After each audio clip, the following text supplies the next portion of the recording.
So welcome back. So the last time we discussed about matrices and the relation between a linear map and a matrix and what happens when you change the basis, right? As I told you the last time, if you change a basis, then there is a change of basis matrix S which is invertible, and the new matrix is SA S inverse. Okay. So A and B are said to be similar matrices if they are related by SA S inverse. Okay. Right. So let's move on again. Let's come back to linear equations. Right. So naively speaking, so suppose I take a simple linear equation, 2x plus 3y is 1. How many solutions does this have?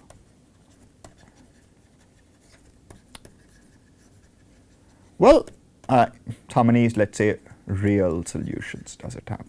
Real numbers satisfying this? Obviously, it has infinitely many. Yeah?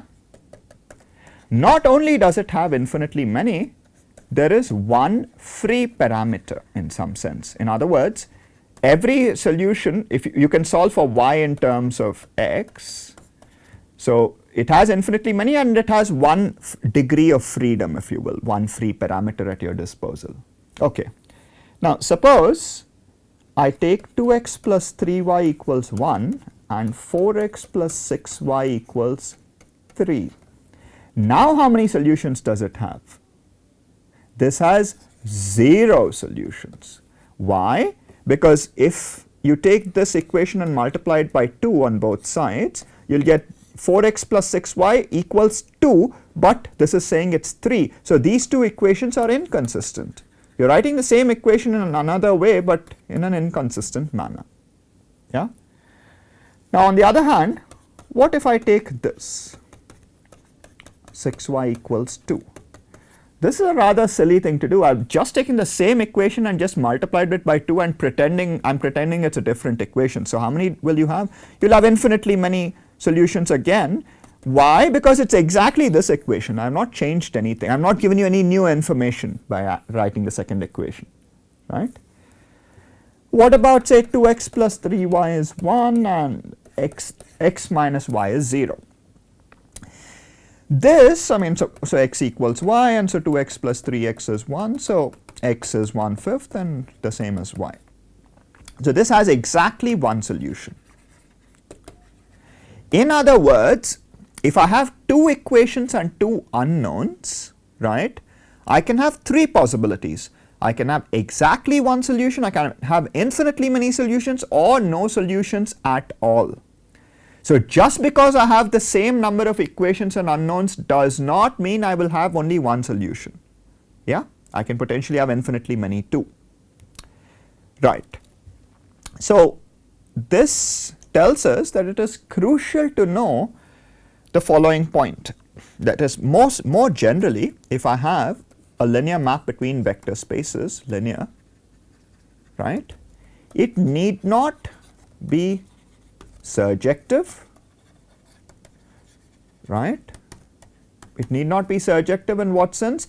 I may not always be able to solve. So for example, if I take a linear map from R2 to R2, well, motivated by our equations, I can take 2x plus 3y and 4x plus 6y.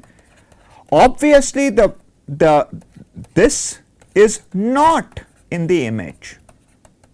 In the image. I mean, not 1, 3 is not in the image. So it certainly need not be surjective. It need not be injective too.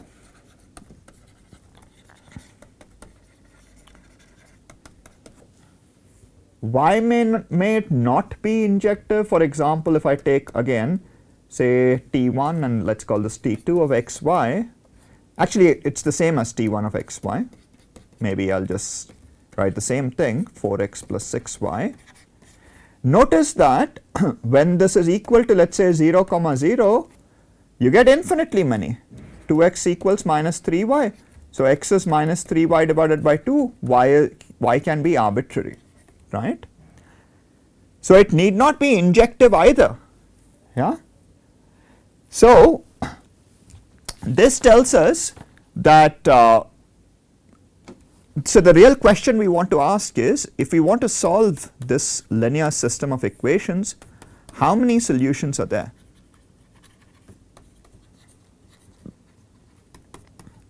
Right?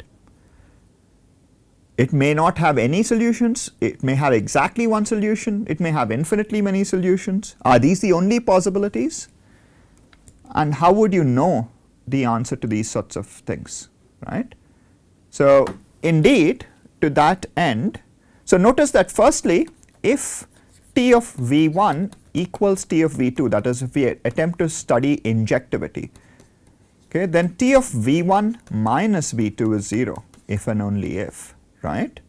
So in other words, motivated by this observation, we define the null space, or sometimes called the kernel of T, as the collection of all V such that T of V is 0. Just a small word of caution. The word kernel tends to be a little overused in mathematics. So if you're from a machine learning background and if you've heard of kernels in the sense of machine learning, that's not the same as this. Yeah? All right. Okay, so since n of t, this we are calling n of t is a subspace of V. Okay. Why is it a subspace? It's very easy to check, and I urge you to check the same. Okay. Now it turns out, so by the way, before I mention this, maybe I'll first mention this. So if A is a matrix, let's say it's an m by n matrix, I can come up with a linear map T of x equals Ax from where to where? Rn to Rm, right? Because this is an n by 1 column vector, this is an m by n matrix, so this is an m by 1 column vector. So whenever I say linear map, if I give you a matrix and I say linear map associated to this matrix, I mean precisely this one. Now the point is, given a matrix, I can talk about its null space. Okay? So the null space of this matrix T associated to this linear map, I won't call this T, sometimes I'll just call it n of A. Okay? What I mean by this is the null space of the linear map x goes to Ax. Okay? It turns out a matrix A is a square matrix, n by n matrix, is invertible if and only if the null space is trivial. That is Ax is 0 if and only if x is 0. Now this is a very curious little property. What this is saying is, if I take a matrix and a square n by n matrix A, it defines a linear map from Rn to Rn. Likewise, if I give you any linear map between a vector space to itself, by choosing the same basis on both sides, I get a matrix, a square matrix no less, right? So a linear map is surjective from a vector space to itself, from a linear map from a finite dimensional vector space to itself, is surjective if and only if it is injective. Likewise, this Ax equals B can be solved for all B if and only if Ax equals 0 implies x is 0. Okay? So that's a non-trivial observation. Yeah. So this needs proof, which we won't do, of course. Right. Now one more thing. So recall this. This is actually the point of defining matrices to begin with. If you look at a linear system of equations, yeah, for example, and let's say it's pi for the sake of variety instead of integers, let's put an irrational number. You can think of it using matrices, right? You can write these using matrices. I mean, recall, how do you multiply matrices? You multiply row by column, right? So you get this, and you multiply this with this, so you get this. Right. So in other words, more generally, a linear system of equations can be written as Ax equals b, where this is a column vector, this is a column vector, and this is a matrix, right? This is a linear system of equations.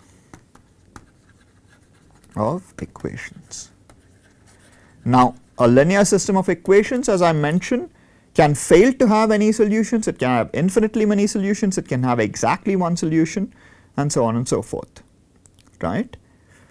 So the question is, how do you solve a linear system of equations? Now, when we were in high school, how did we do this sort of a thing?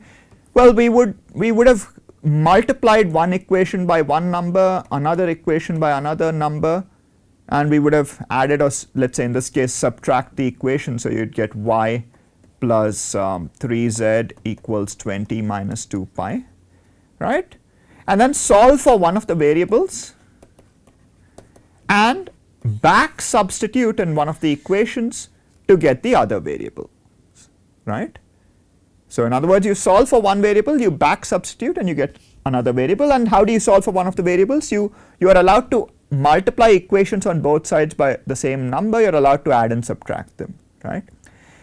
But this is a very tedious process to do by hand. If you have a million by million, if you have million equations and million unknowns, it's a bit too much to do this by hand. So we need to do it on a computer. So we need a systematic algorithm to do it.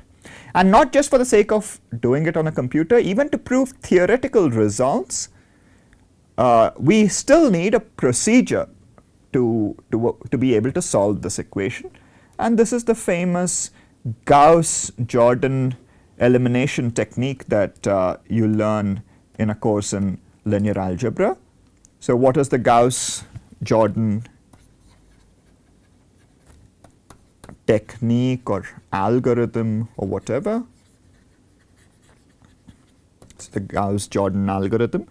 What do? What's the aim here? You want to solve Ax equals b. The first thing you notice is that this x is really a red herring. I mean, it doesn't give you any new information. All the information is contained in a and b alone. So you write a and you write b on the side of a and make it into a bigger matrix. A was originally an m by n matrix. B was an m by 1 matrix. So you take this m by n matrix and you put this column vector here. So you have m rows. Now you have n plus 1 columns. This is called the augmented matrix, right? And the legal operations, if you will, that are allowed are what? Multiplying a row by multiplying an equation by any number we want, right? So, so for instance, we can multiply any row. A row corresponds to an equation by a non-zero scalar. I mean, you can multiply on both sides by 0, but then you'll lose information, right? 0 equals 0. So that's not useful. So we won't even bother recording it as a valid operation. It is valid, of course, but it's not reversible. Once you make it 0 equals 0, you can't recover the original equation. That's why I'm not interested in it. You can add a row to a multiple of another. This corresponds to multiplying equations on both sides by some numbers and adding them or subtracting them. You can interchange rows. Interchanging rows simply means instead of writing, let's say, 2x plus 3y equals 1 and 5x minus 6y is 10, I'll first write 5x minus 6y is 10 and then 2x plus 3y is 1. It doesn't change anything, right? But in terms of matrices, you get a different matrix. Okay? So these are the three allowed operations. The aim is to do these operations one after the other in a clever way so that we get the matrix to a special form called the row echelon form, or sometimes written as REF. Okay. So what is a row echelon form matrix? A matrix C is said to be in the row echelon form, recall, if the first non-zero entry of every row, if below the first non-zero entry of every row, all the elements are 0. What that means is you have a non-zero entry and below it everything is 0. First non-zero entry, below it everything is 0, right? Again, first non-zero entry and below it everything is 0. Okay. So not just below it, sorry, it's below it, below the first non-zero entry and to the right. And to the right in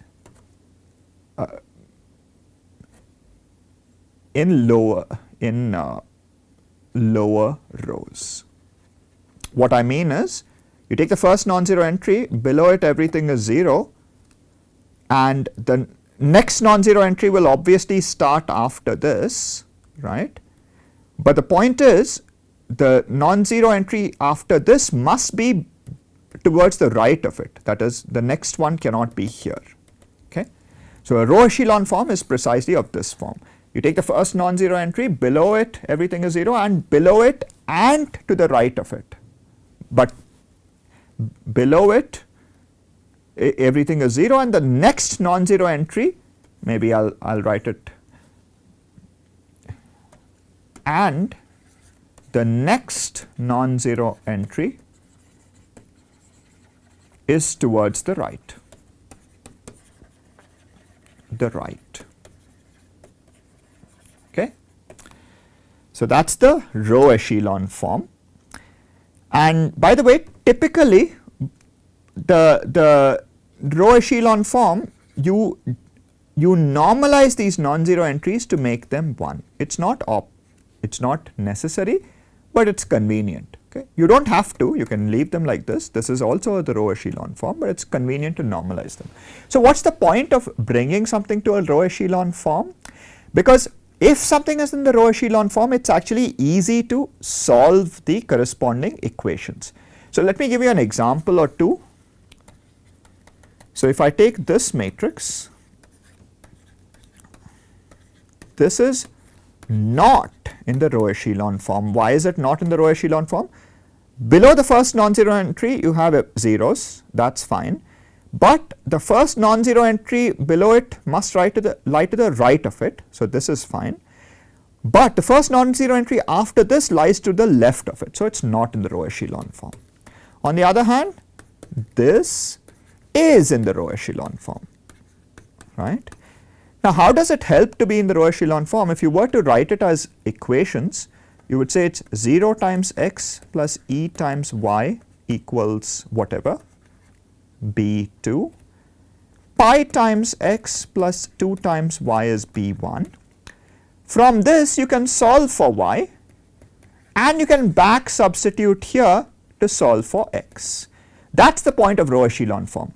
You take the last non-zero row and solve for this particular variable in terms of the others, you back substitute and you solve for the next non-zero next first non-zero entry variable in terms of the others, and then keep back substituting. Okay. Right. So this first non-zero entry is given a name. It's called a pivot. Okay. So basically, the below a pivot you have zeros, and the next pivot occurs to the right of the previous pivot, and you take the last pivot and solve for the corresponding variable, substitute in the previous equation and solve for the variable corresponding to the previous second last pivot, and so on and so forth. Okay.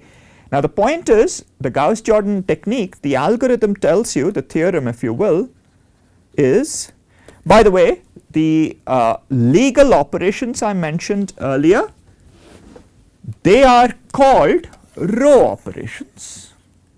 Not a very imaginative name, of course, but nonetheless, they're called row operations. So the theorem of Gauss and Jordan is every m by n matrix A with entries in a field, if you don't know what a field is, just pretend it's real or complex numbers, can be brought to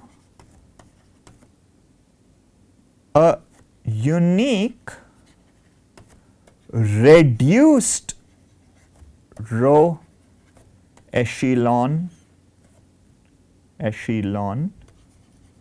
form. Okay.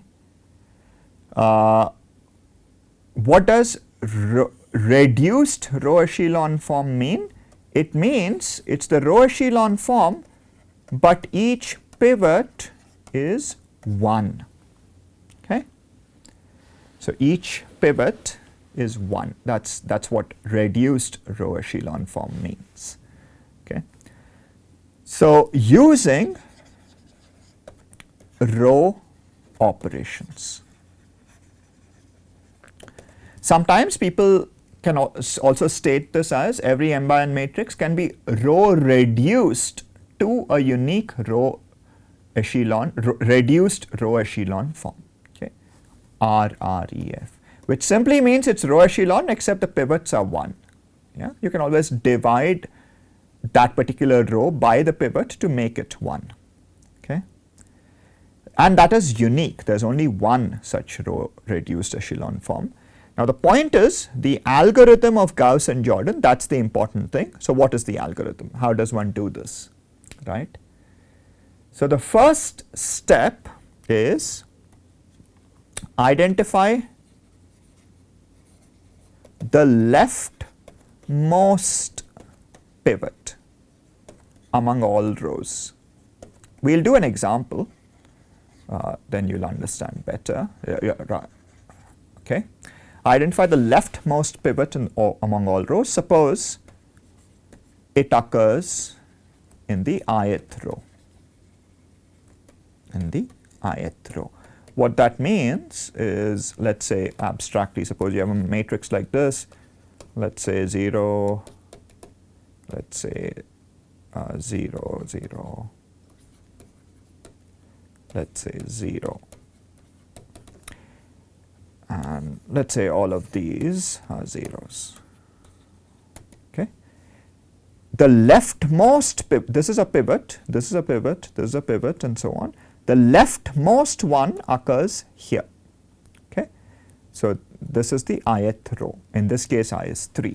Right. So identify that. Interchange rows to make the ith row the first one.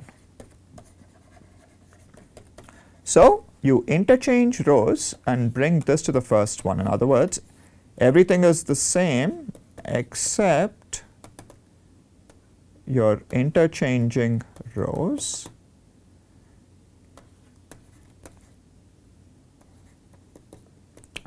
Okay. So you interchange the ith row and the first row. Divide the first pivot, divide by the first pivot to make it 1. So you divide by this value so that you make it 1 and these other things will change. Okay. Then what can you do? Well, in fact, let me put some pivots here too. Okay. Okay, you identify the leftmost, first leftmost pivot. Okay. Right, it need not be the first, by the way. You can choose any leftmost pivot, but let's pretend that I'm choosing the first one. Okay. Right. Then clear everything below the first pivot. Pivot by row operations. How can you do this? Well, if something is below the first pivot, you multiply the first row by some number and subtract it from this so that this becomes 0. Okay. Now what you do is you do recursion or induction, if you will. If you're a mathematician, induction. If you're a computer science student, it's recursion. Okay. You rinse and repeat, basically. What you do is you take the rest of the matrix, play the same game, identify the leftmost pivot row, interchange it, make it the first row, divide it by the pivot to make this 1, clear everything down below it by row operations. Again, go to the next row, and take the smaller matrix and play the same game. Yeah. So by rinse and repeat, or recursion, or if you wish, induction, you can, induction in the sense that induction would be iteration in computer science language, but to prove it, you're actually using induction. If you were to actually do it on a computer, you would be doing recursion. But if you actually do it on a computer, it makes more sense to do it in an iterative way than a recursive way. In any case, the best way to understand this Gauss-Jordan elimination is to actually solve a problem. We'll do that in a moment, but I also urge you, if you're a computer science student, to actually code it, right? You can even vibe code it if you want, but regardless, coding it would help. Nonetheless, so how does one solve Ax equals b? That was our original intention, right? So you take the augmented matrix and you bring it to the row reduced echelon form using the Gauss-Jordan algorithm, right? So you get some b tilde and a tilde. This is in the row reduced echelon form. Now, what can you do? Now you can solve it. Solve it by back substitution. Meaning what? You go to the lowest, so you go to the last few rows. Okay. Suppose they're all 0. Suppose all of these are 0, right? So you go to the last row, let's say. Suppose this is non-zero, right? Then the system of equations is inconsistent. There is no solution. Why? Because what does this equation mean? It means 0 times x1 plus 0 times x2 plus 0 times x3 plus so on equals a non-zero number, which means regardless of what you choose, your x1, x2, etc., you'll get 0 equals non-zero, which is absurd, right? So this does not have any solutions. So if you have all zeros here, you must have zeros here for you to be able to have solutions. Another interesting point, suppose this becomes 0 equals 0, right? Then what happens is you can choose these x's to be whatever you want and yet solve this equation, right? So if this happens, you'll have infinitely many, right? So you go to the first time when you actually have something non-zero. Here you can solve for this particular value of x. Let's say it's x, this is x, this corresponds to x1, x2, and this corresponds to xn. So this is xn minus 2, right? So you can solve for this in terms of xn minus 1 and xn. Then you can go to the next equation and solve for the corresponding pivoted variable in terms of the others, and so on. You back substitute and you can solve for all of them, right? Okay. So we'll do an example the next time. We'll stop here. Thank you for joining again.